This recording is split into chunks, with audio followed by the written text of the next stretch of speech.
¿Comenzamos? Rudy, tú dirás. Ya estaban... Faltan dos compañeros que ya están entrando porque tenían problema con el link. Un momentito. Ok.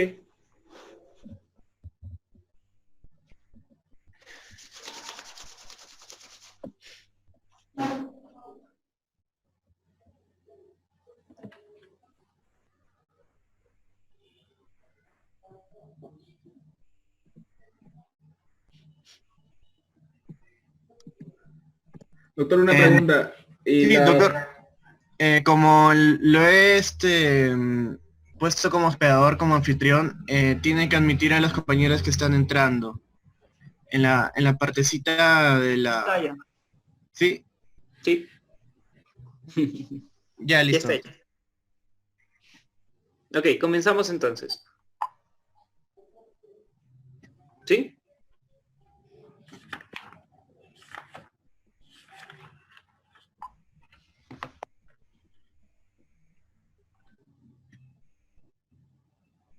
¿Comenzamos? Sí, listo, doctor. Ok. El día de hoy vamos a hablar un poco sobre ascitis. Cuando nosotros hablamos de ascitis, tenemos que recordar que es un signo clínico que no es específico de la cirrosis. Está presente en otras enfermedades que espero que puedan captar la idea en esta presentación. ¿Ya? Vamos desde la etimología de la palabra. El término ascitis se origina de la palabra griega ascos, que en realidad significa bolsa, ¿no? Pero sabemos nosotros que ascitis es la acumulación de fluido patológico en la cavidad peritoneal. Hay cierta cantidad de fluido fisiológico que debe haber en la cavidad peritoneal, pero que se reabsorbe constantemente y es mínimo. Cuando este equilibrio que ocurre entre la producción y la reabsorción se pierde, es cuando aparece ya la acumulación de líquido en la cavidad peritoneal, que resulta ser patológico y el signo de alguna enfermedad. Entonces, el líquido peritoneal es un ultrafiltrado de plasma que separa las dos capas del peritoneo.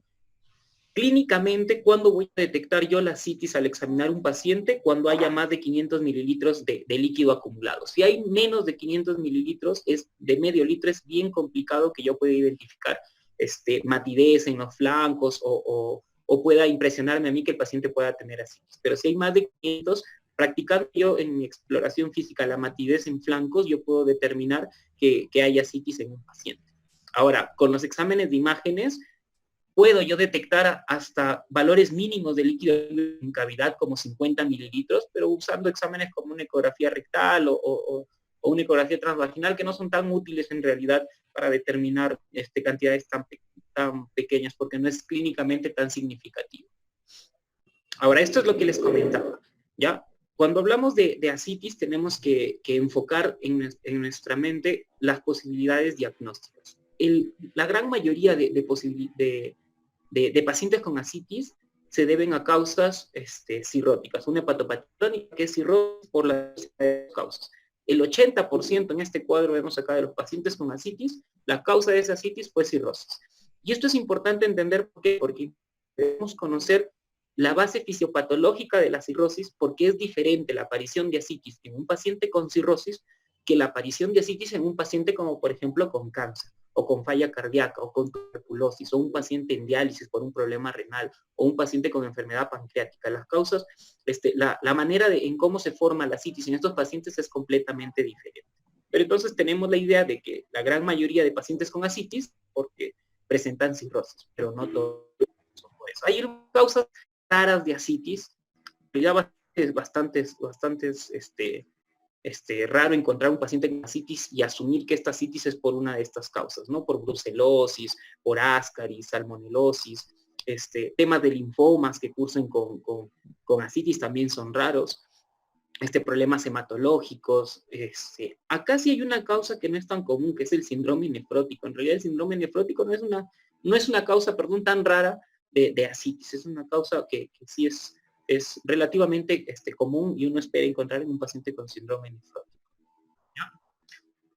En la fisiopatología, como les decía, depende mucho de la etiología que está ocasionando la ascitis. La acumulación de líquido puede ocurrir por por el paso de productos derivados de la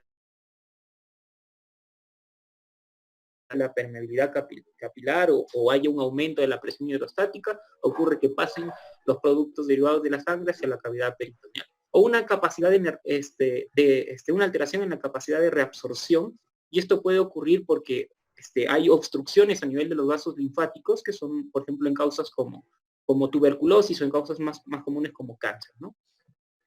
Esto es lo que les comentaba: aumento de la permeabilidad capilar, un aumento de la presión hidrostática, una disminución de la presión coloidosmótica, una obstrucción del drenaje linfático. Todas estas causas ocasionan que el líquido se acumule en la cavidad peritoneal. Pero tenemos que distinguir y hablar un poco de la causa más importante, ¿no? Que es la hipertensión portal en el tema de la cirrosis. Es necesario hablar algunas palabras sobre hipertensión portal. Hipertensión portal, ¿por qué ocurre en un paciente cirrótico? Primero tendríamos que saber cuándo yo puedo definir un paciente cirrótico. No es cualquier cambio a nivel hepático en realidad. No es solo la aparición de fibrosis, es fibrosis más regeneración nodular, más formación de nódulos. Es por eso que tradicionalmente al hablar de cirrosis había una clasificación en cirrosis micronodular o macronodular, ¿no? Porque hacíamos en base al tamaño de los nódulos. Eso ya no se hace actualmente. Pero cuando yo hablo de cirrosis, tengo que hablar de fibrosis más regeneración nodular. Esa fibrosis más regeneración nodular ocasiona un incremento en la resistencia intrahepática para el flujo de la sangre, ¿ya? Y eso es uno de los componentes de la hipertensión portal. El otro componente, este es un componente mecánico, el incremento de, el incremento de la resistencia intrahepática es un incremento mecánico, un factor mecánico, pero hay un incremento también dinámico, y un factor dinámico que es el incremento del flujo venoso portal. Todo esto está condicionado, la hipertensión portal, estos dos factores están condicionados por un aumento en la producción de óxido nítrico, entre otras sustancias que generan esto, una vasodilatación sistémica. Entonces, esta vasodilatación sistémica trae una consecuencia. ¿Cuál es esa consecuencia? Nosotros tenemos sensores a nivel de todo nuestro cuerpo y esta vasodilatación sistémica lo que ocasiona es generar una falsa percepción de hipovolemia, ¿ya? Una falsa percepción de hipovolemia. El cuerpo siente que le falta sangre, que le falta contenido debido a que el vaso está dilatado y el contenido, digamos, está sobrante, está escaso en el vaso, ¿no? Esta sensación de hipovolemia, de falsa hipovolemia, genera que se activen todos esos mecanismos que tiene el cuerpo para compensar esta hipovolemia, ¿no? Y esos son el sistema renina-angiotensina-aldosterona, los antidiuréticos, que lo que van a tratar es compensar esta falsa sensación y retienen agua y sodio. Al retener agua y sodio es cuando comienza a aparecer la citis. Acá hay otras, en este cuadro de acá, que fue un póster de la revista Pathology, ya sobre las causas sobre la historia de la hipertensión portal y a qué nivel actúan los diversos medicamentos a qué nivel actúan los medicamentos para tratar de compensar cada una de las complicaciones. Me ayudaba a mí para explicar un poco sobre el tema de la citis, pero aquí están las otras complicaciones de la cirrosis, como son la aparición de las varices esofágicas, la translocación bacteriana y el hecho de la aparición de la peritonitis bacteriana espontánea, o la encefalopatía y acá la presencia de los TIPS que son necesarios a veces para poder corregir esos temas. Lo puntual acá para que ustedes recuerden es que la causa o la fisiopatología de la cirrosis está basada estrictamente en la hipertensión portal, que tiene dos mecanismos, un factor mecánico y un factor dinámico. El factor mecánico es el cambio en la estructura del hígado, que está basado por el cambio en la fibrosis y en la regeneración nodular, y un incremento en el flujo venoso portal, que está básicamente marcado por la producción de óxido nítrico, que genera una vasodilatación sistémica, esto a su vez una hipovolemia efectiva, con una consecuencia inmediata que es la activación de los sistemas vasoconstrictores, con la activación del sistema renina, angiotensina, aldosterona y la retención de sodio y de agua, ¿no? Y esto ocasiona la citis. Pero como les dije, hay otras causas y eso tienen otro tipo de fisiopatología, ¿no? Por ejemplo, la carcinomatosis peritoneal, ¿no? Que es responsable del 50% de las ascitis malignas. En este tipo de carcinomatosis peritoneal hay una producción de un líquido, de un transudado, que uno va a encontrar presente, lo ocasionan las células propias del cáncer, van a producir un líquido y se va a acumular en la cavidad peritoneal. ¿no? Una obstrucción a nivel de los vasos linfáticos puede ocasionar también rotura y la aparición de linfa y esto se conoce como ascitis quilosa. O también, por ejemplo, procesos neoformativos que terminan obstruyendo los vasos linfáticos y generando que ya no se reabsorbe y se acumule líquido a este nivel. Aquí es un cuadro, ya esta revista es del 2016, una revista donde hacen un estudio, una revisión sobre las causas de la efusión peritoneal y de nuevo, ¿no? Un incremento de la presión hidrostática, marcado acá entre paréntesis por la presión, la hipertensión portal, y la primera causa de esto es la presencia de cirrosis, ¿no? Tenemos otras causas, como por ejemplo, todo aquello que genera hipertensión portal. Digamos, cuando hablamos de hipertensión portal, dividimos, ¿no? En prehepático, hepático y poshepático. La causa hepática más común de hipertensión portal es la cirrosis. La poshepática lo tienen acá, el síndrome de Budd-Chiari, y la prehepática, lo más común, una obstrucción a nivel de la vena hepática, ¿no? Esto puede generar hipertensión portal y por tanto un incremento a nivel de la presión hidrostática y esto generar la presencia de una disminución de proteínas, una enfermedad que te haga perder proteínas como un síndrome nefrótico o un paciente que está malnutrido, también puede generar que pase el líquido a la cavidad peritoneal y la presencia de ascitis. Hablan acá de las enfermedades malignas que hemos comentado y los procesos infecciosos. A la cabeza acá tuberculosis y eso deben tenerlo bastante en cuenta aquí en nuestro país. Les cuento como anécdota, cuando yo era interno recibí una paciente de 16 años con un abdomen bastante distendido. Yo hice mi internado en las Mercedes en Chiclayo y mi primera opción fue decir gestante y la mandé a ginecología. Esa ha sido la peor gritada de toda mi vida en la carrera de medicina porque resulta que era una paciente que ingresaba por ascitis, no era que estaba gestando. Y no se me prendió el foco porque uno no diagnostica lo que no sabe, ¿no? Entonces, si ustedes reciben un paciente con ascitis, tienen que plantear como una de las posibilidades diagnósticas en nuestro país tuberculosis, que fue al final el diagnóstico de esta señorita, ¿no? Tenía ascitis por una tuberculosis peritoneal. Entonces, eso deben tenerlo en cuenta. Esto de acá son las causas de los procesos oncológicos más relacionados con la presencia de líquido en cavidad peritoneal con ascitis. En primer lugar tenemos los adenocarcinomas, ¿no? Estos son los primeros 4, los tumores más comúnmente asociados con la presencia de ascitis. Cáncer de ovario, de mama, de estómago y de colon son cánceres que cursan con carcinomatosis. Hay otros cánceres, generalmente por estar adyacentes al drenaje linfático pueden ocasionar compresión y la presencia de ascitis, ¿no? Aquí hay un sinnúmero de procesos neoformativos, pero los más comunes son los adenocarcinomas. Y aquí están los primeros, ¿no? Ahora, mucho antes, tradicionalmente, la medicina cambia constantemente. Tradicionalmente, nosotros evaluábamos líquidos, el líquido ascítico, como cuando evaluábamos el líquido pleural. Decíamos, ¿es transudado o exudado? Para poder tener una idea, a través del contenido de proteínas, de qué tipo de enfermedad era la que nos estábamos enfrentando. Sin embargo, se dieron cuenta que era muy complicado catalogar las diversas patologías que ocasionan líquido ascítico como transudado o exudado y que no les daba realmente una idea de qué enfermedad era la causa de esta complicación. E incluso no se ponían de acuerdo con los valores de corte que se utilizaban para eso.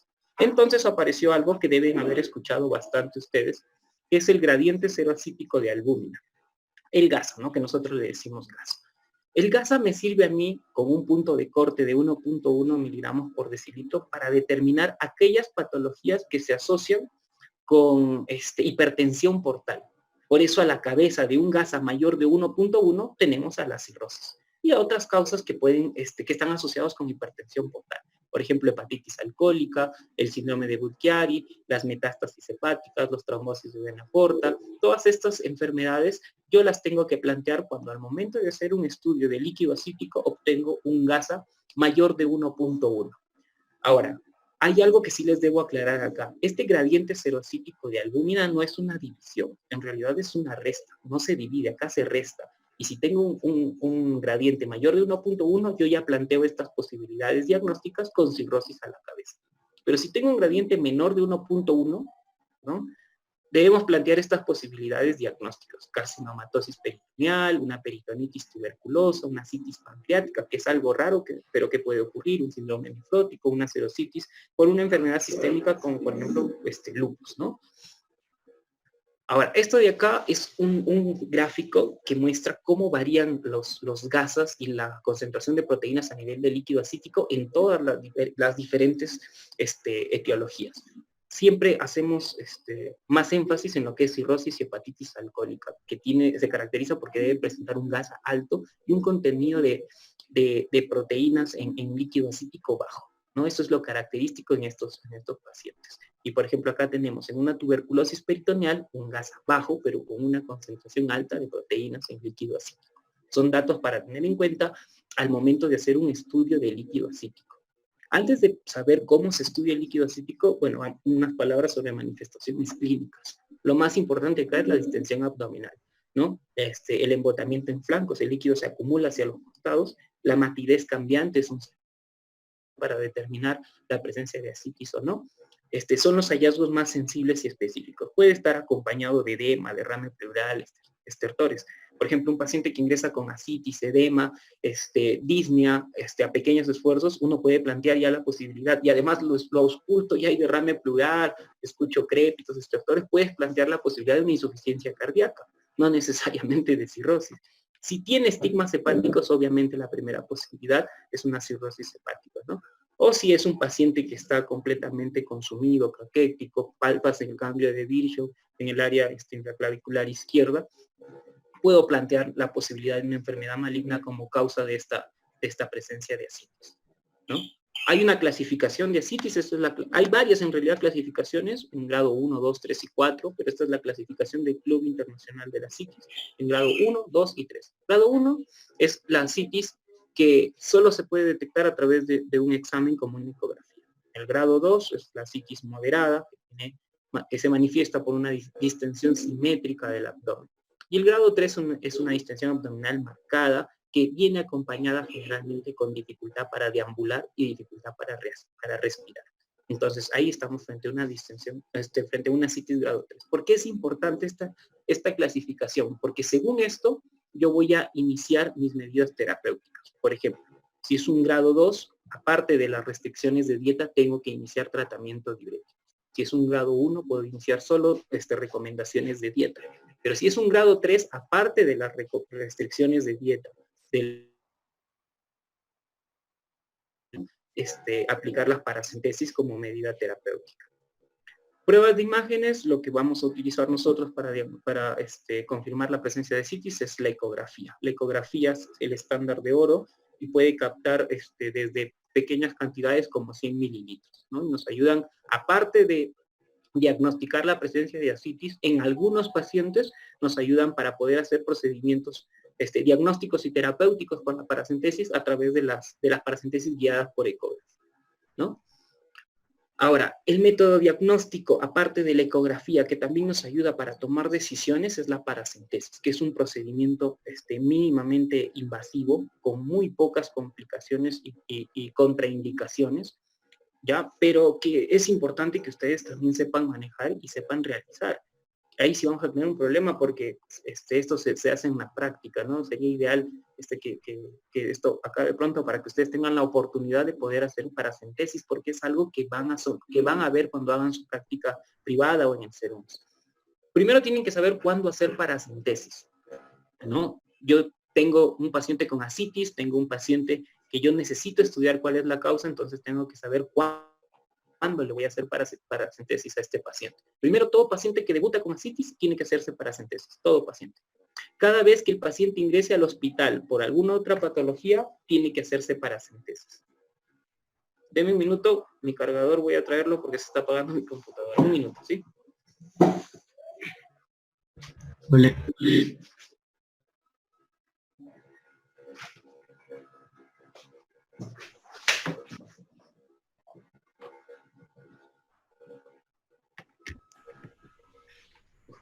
Entonces, como les decía, van a hacer paracentesis cada paciente que debute con ascitis, le van a hacer cada vez que este paciente ingrese al hospital, y cuando ustedes logren detectar en el examen físico alguna, aparte de la ascitis, algún signo de deterioro clínico, como por ejemplo, un paciente que ingresa con ascitis y dolor abdominal, tienes que plantear la posibilidad de una peritonitis bacteriana espontánea y tiene que hacerse paracentesis.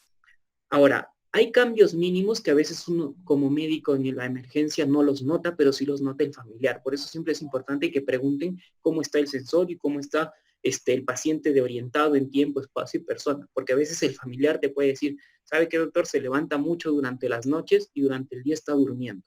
Esa alteración del ritmo circadiano es un indicador de que hay encefalopatía ya en el paciente. Y ese cambio mínimo te debe orientar a un paciente con ascitis la posibilidad de hacerle una paracentesis. Ahora, si yo encuentro en un paciente con ascitis alguna alteración a nivel de los exámenes de laboratorio, ¿no? Como una leucocitosis, tiene que haber ascitis, ¿no? Y si hay sangrado, si hay sangrado intestinal, en el cual yo debo plantear la posibilidad de, si tiene ascitis, realizar una paracentesis porque hay un gran riesgo de infección, ¿ya? Ahora, ¿cuáles son las contraindicaciones para no hacer paracentesis? ¿Ya? Las contraindicaciones, hay bastante controversia de cuáles son absolutas, cuáles son relativas. Pero en realidad, para hacer paracentesis, las pocas contraindicaciones son que hay un trastorno de coagulación severo, como un CID, que el área de hacer la paracentesis esté con un proceso infeccioso, ¿ya? Porque no, obviamente no podría hacer la punción, o que el paciente no desea hacerse la paracentesis, porque después hay muchas otras contraindicaciones relativas, como por ejemplo la gestación, pero actualmente se dice, bueno, hay una gestante que está con ascitis, tienes que estudiar el líquido ascítico y se puede hacer una paracentesis ya con una contraindicación absoluta, ¿ya? Ahora, ¿en qué lugar se hace la paracentesis? Esto también es para que ustedes sepan y no cometan a veces por equivocación alguna negligencia, algún problema.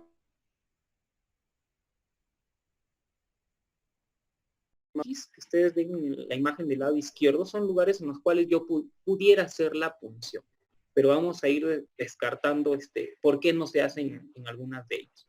Por ejemplo, a este nivel, ya, en la fosa ilíaca derecha, podría hacer la punción, pero ¿por qué no lo hacemos acá? Acá se encuentra el ciego, ¿ya? Y cuando nosotros tenemos pacientes cirróticos, usan lactulosa. Y cuando usan lactulosa generan distensión abdominal. Entonces el ciego se puede distender. Y si yo hago acá la punción, puedo perforar. Por eso no se hace en el lado derecho. ¿Por qué no hacer acá en la línea media? La gran mayoría de pacientes, además de ascitis, vienen con obesidad. Y el panículo adiposo es mucho más grueso a este nivel. Entonces complica más el acceso con la aguja de paracentesis. Por eso tampoco se hace acá. Entonces, la opción es hacerla en el flanco izquierdo, con mucha mayor seguridad. Siempre teniendo en cuenta que tenemos que evitar, no podemos hacerlo muy medial porque tenemos que evitar las arterias epigástricas inferiores. Entonces, por riesgo de punción, siempre lo hacemos, de punzar una de estas arterias, siempre lo hacemos más lateral. Tradicionalmente manejábamos el McBurney invertido, que era, ubicamos la cresta ilíaca anterosuperior, ubicamos el ombligo, trazamos una línea imaginaria, hacemos 2 cortes, dividimos en 3 esa línea, y en el corte externo, a ese nivel, hacemos la paracentesis.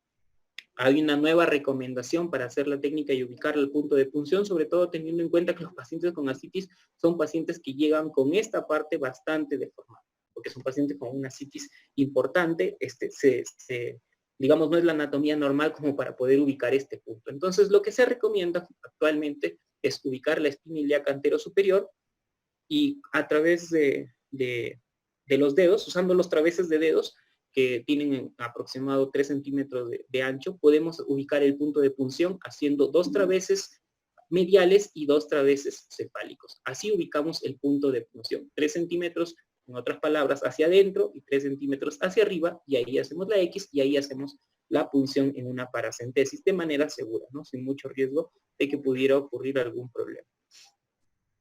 Ahora, parte de la técnica les voy a explicar actualmente, porque ideal es practicando en un paciente, ¿no? La técnica implica primero la colocación de anestesia local, ¿no? Utilizar idealmente una aguja calibre 18.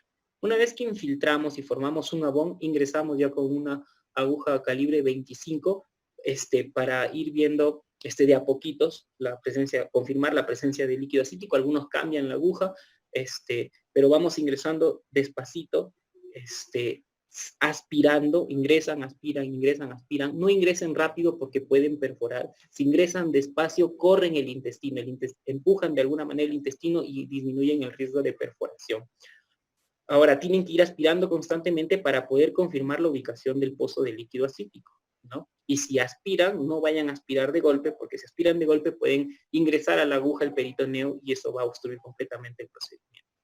Ahora, una técnica importante durante el procedimiento es lo que se conoce como la tracción en Z o formar una jareta. ¿En qué consiste esto? Es traccionar la piel del abdomen hacia abajo, aproximadamente unos 2 centímetros, ingresar la aguja perpendicularmente, terminar el drenaje y una vez que yo saco la aguja, retiro la aguja, esa tracción que yo realicé va a regresar y va a formar un émbolo, evitando así una complicación frecuente en las paracentesis, que es el drenaje que ocurre post paracentesis espontáneo. Yo saco la aguja y sigue saliendo el líquido por esa punción. Entonces, para evitar justamente eso y el riesgo de infección es que se utiliza esta técnica, traccionar la piel 2 centímetros aproximadamente y hacer la punción perpendicular.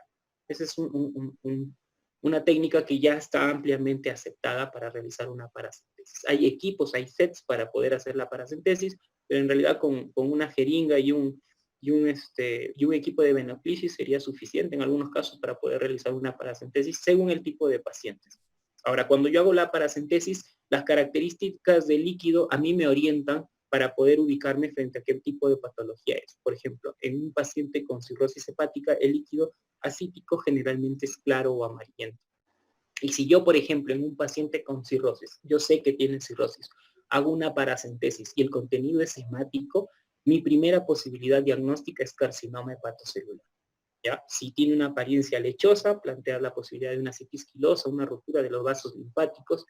Y esto sí es excepcional, nunca lo he visto, para ser sincero. Un melanoma metastásico, una citis de color negro, eso nunca lo he podido apreciar. Si es marrón, sí pueden pensar, un marrón oscuro, pueden pensar en la posibilidad de valorar la presencia de bilirrubinas, pensando en que hay algo de la vía biliar inmiscuido en este problema, pero negro, así citis de color negro, en relación a un melanoma metastásico, yo nunca lo he apreciado.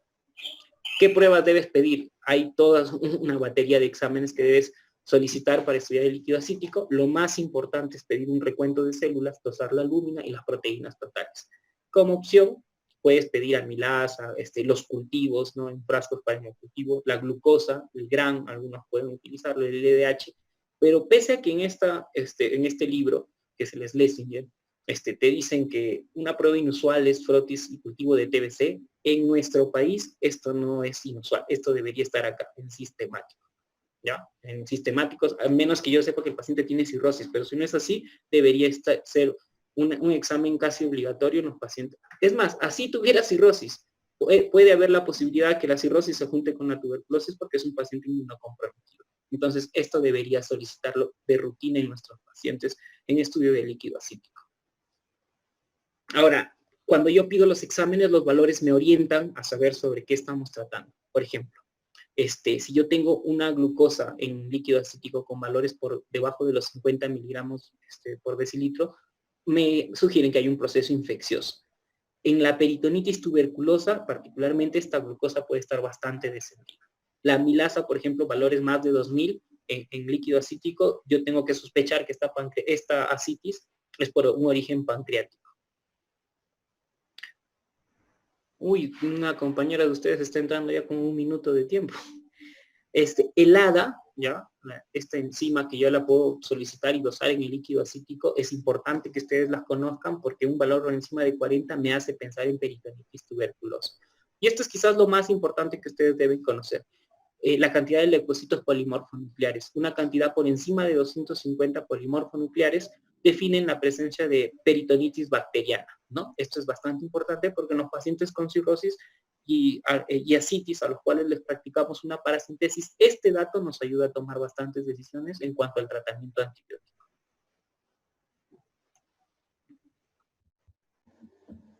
Muy bien, y esto es para finalizar, ¿ya? Este es un esquema que creo que me queda 1 minuto y me gustaría explicarles si vuelven a crear un link, ¿les parece?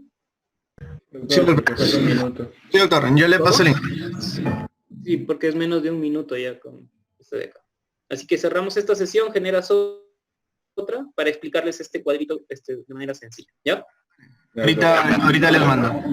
Ok.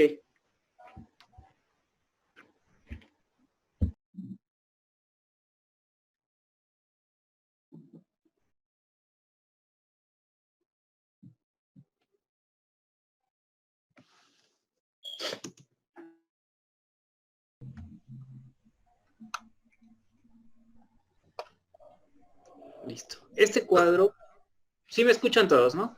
Sí. Ya. Este cuadro yo sus audios, ¿ah? Para que no haya interferencia. Ya. Este cuadro yo lo encontré cuando era R1, ¿ya?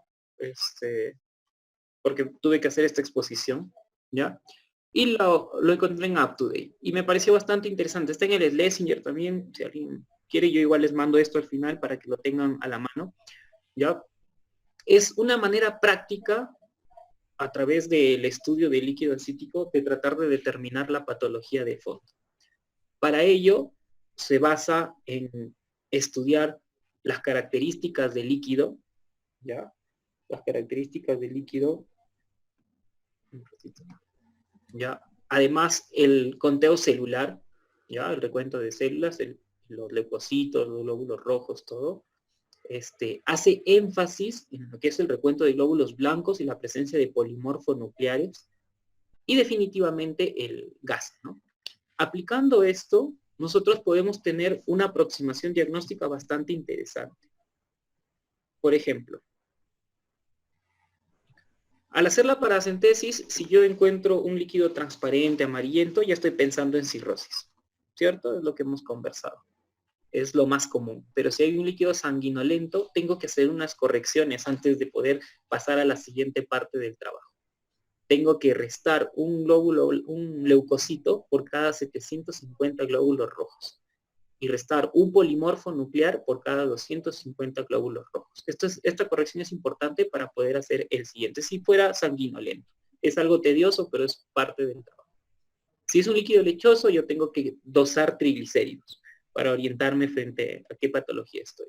Y si es un líquido marrón oscuro, debo dosar bilirrubina, porque la cantidad de bilirrubina, su concentración, me puede ayudar a identificar la patología de base. Una vez que yo ya he hecho este análisis, paso ahora sí al recuento de glóbulos blancos. Y este cuadro hace dos divisiones, ¿no? En aquellos pacientes que tienen un recuento de glóbulos blancos menor a 500 y un recuento de glóbulos blancos mayor a 500.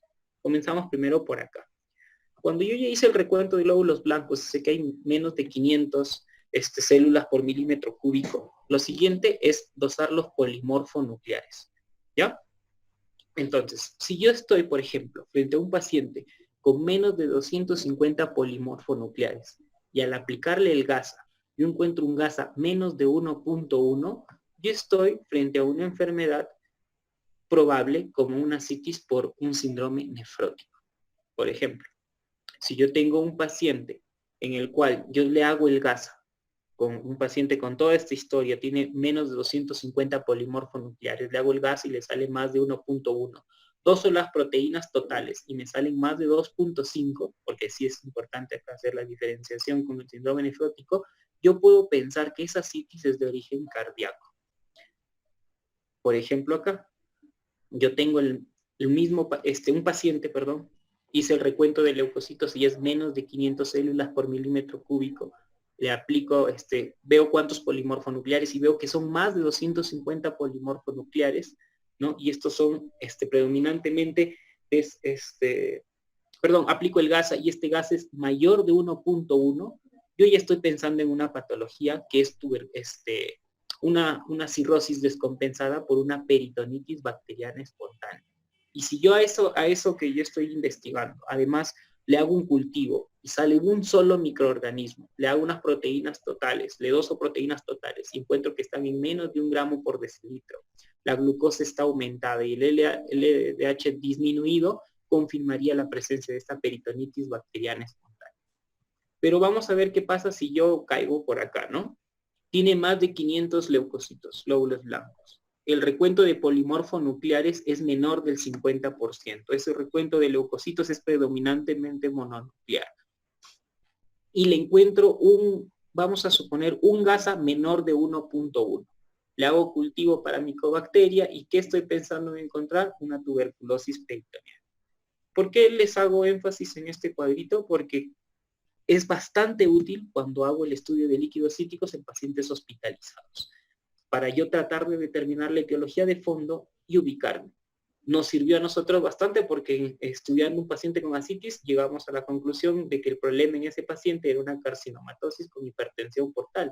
Encajaba acá este paciente, ¿no? Pero es una herramienta que les puede servir bastante a ustedes al momento de hacer un estudio de líquido acítico. Muy bien. Este cuadro les quería explicar antes de terminar. No sé si hasta acá, bueno, una pregunta, esa es la última diapositiva. En realidad he tratado de hacer una presentación un tanto práctica que les sirva a ustedes para tratando de compensar el hecho de que no están viniendo al hospital y lo que necesitan es ver pacientes. Entonces, puntos importantes que creo yo les pueden servir a ustedes para poder tomar decisiones cuando estén en sus servicios. Hacer una paracentesis es un procedimiento bastante sencillo, pero que en una persona que nunca ha hecho una paracentesis puede traer complicaciones, como por ejemplo punzar en un lugar en el que no deben punzar. Yo he visto residentes haciendo punciones a este nivel, con el riesgo de perforación de ciego que todo esto implica. Entonces sí es importante que ustedes sepan al menos cuál sería el lugar ideal para hacer la paracentesis y qué técnica utilizar. Y otra historia es ver cuánto líquido sacar y todo eso, porque eso depende mucho de la etiología. Si es un paciente con cirrosis, no le puedes sacar más de 3 o 4 litros sin el riesgo de complicarlo. Tendrías que utilizar otro tipo de medidas terapéuticas. Así que no sé si alguna pregunta. Sí, doctor, una consulta. ¿Hola? Sí, doctor, una consulta. En el manejo inicial, ¿se puede hacer restricción hídrica a todas las ascitis o solo pensando de que sea de causa nefrótica? En realidad, como te dije, la restricción depende primero del grado de ascitis. Ya. Depende mucho del grado de ascitis y depende mucho de la causa de fondo. Más que restringir agua, lo que, por ejemplo, en un paciente cirrótico yo no restringo tanto en la ingesta de líquidos, lo que más restringo es la ingesta de sal, de sodio, porque el sodio es el que acumula el agua en el cuerpo. Entonces, lo que restringo en este tipo de pacientes es sodio, pero en ascitis grado 1. En realidad, restringirle el líquido tiene mucho que ver a veces con otros problemas. Si es un paciente cardíaco, se restringe la ingesta de líquidos porque lo vas a congestionar. Por eso depende mucho para restringir la patología de fondo. Si es un paciente cirrótico, más que restringir este líquido, restringe sodio. Pero es un paciente con una insuficiencia cardíaca, más que restringir el sodio, vas a quizás tender a restringir líquido para no congestionarlo. Por eso digo, depende mucho de la patología de fondo, pero si estás en el serum, si no sabes cuál es la causa, idealmente restringe, bueno, líquido y sodio hasta que puedan hacerse los estudios, ¿no?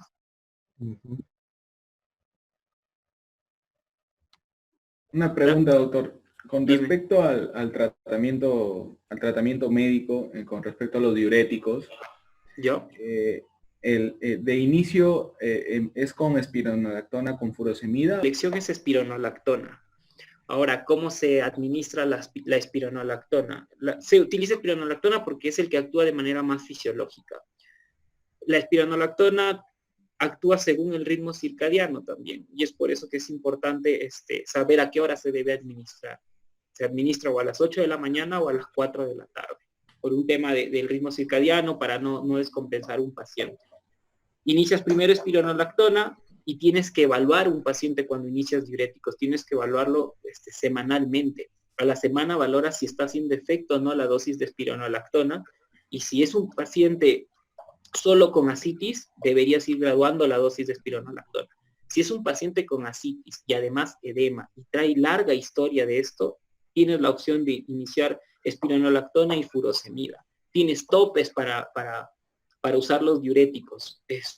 Puedes usar hasta 4 veces la dosis inicial. Si utilizas, por ejemplo, de inicio en un paciente con cirrosis y ascitis, espironolactona de 100 miligramos, puede llegar hasta 400 miligramos por día, y la furosemida desde 40 miligramos hasta 160 miligramos al día. Cuando ya decides iniciar Espiro y Furo, porque con Espiro no fue suficiente y necesitaste adicionar un diurético más, optas por furosemida, tienes que mantener una relación entre esos diuréticos. La relación es de 10 a 4. Por ejemplo, si inicio 100 de espironolactona, 40 de furosemida. Y el horario, se está conversando bastante sobre en qué horario es ideal administrar los diuréticos, porque recientemente un estudio demostró que si yo administro todos los diuréticos de golpe en la mañana, tiene mejores resultados. Así que eso está, veremos también. Pero si tienes que ir escalando, una opción para dar ese tratamiento es espironolactona 8 de la mañana, 4 de la tarde, y la furosemida 8 de la mañana y 6 de la tarde para que no lo hagas soñar mucho de noche a los pacientes, ¿no? Pero vas titulando, inicia siempre con espironolactona y vas sumando la furosemida según la evolución del paciente, en un paciente cirrótico. Y como te digo, solo con ascitis, porque si llega con ascitis más edema, puede ser un poco más agresivo e iniciar desde un primer momento con espironolactona y furosemida. Ya, doctor. Gracias. ¿Alguna otra pregunta?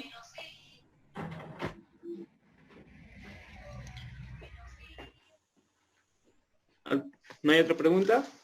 Doctor, con la profilaxis para la peritonitis bacteriana espontánea, ¿iniciamos con una cefalosporina de tercera generación?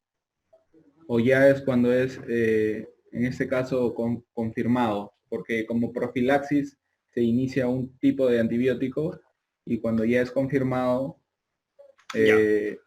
Pero para eso tienes que definir a qué pacientes les das profilaxis. Porque una cosa es profilaxis y otra cosa es tratamiento para una peritonitis bacteriana espontánea. ¿A qué pacientes les das profilaxis? Por ejemplo, un paciente con hemorragia digestiva alta es un paciente con riesgo de infección, en el cual tienes que utilizar profilaxis. Cefalosporina de tercera generación, no, utilizamos más quinolonas en nosotros. Les usamos hasta ciprofloxacino podemos utilizar en los pacientes con riesgo de peritonitis bacteriana espontánea, que es diferente al tratamiento, porque si tengo un paciente con peritonitis bacteriana espontánea, sí está indicado una cefalosporina de tercera generación. Ya puedes utilizar ceftriaxona. Otra opción para utilizar es cefazolina, pero para prevención utilizamos más ciprofloxacino. Hay estudios con rifaximina, hay estudios con metronidazol. Es diferente. Esa era la duda. Es diferente. Una cosa es para tratamiento si utilizas la cefalosporina de tercera generación, pero para lo que es profilaxis utilizas otro tipo de medicamentos. En el caso de nosotros hay otros medicamentos que no tenemos en Perú, así que podemos optar por usar ciprofloxacino como alguna opción. Tenemos rifaximina, pero es caro. O sea, tenemos otras opciones tratando de disminuir la posibilidad de translocación bacteriana y todo lo que ocasiona una peritonitis bacteriana, ¿no? Espontánea. Ya, doctor. Gracias. ¿Algo más? Bueno, muy bien. Tengo que irme a trabajar porque tengo una interconsulta. La otra semana me queda un tema que me ha pedido el doctor Sedano, que es hepatitis viral. ¿Ya? Así que les hago llegar la fecha de la presentación en cuanto haga esa exposición.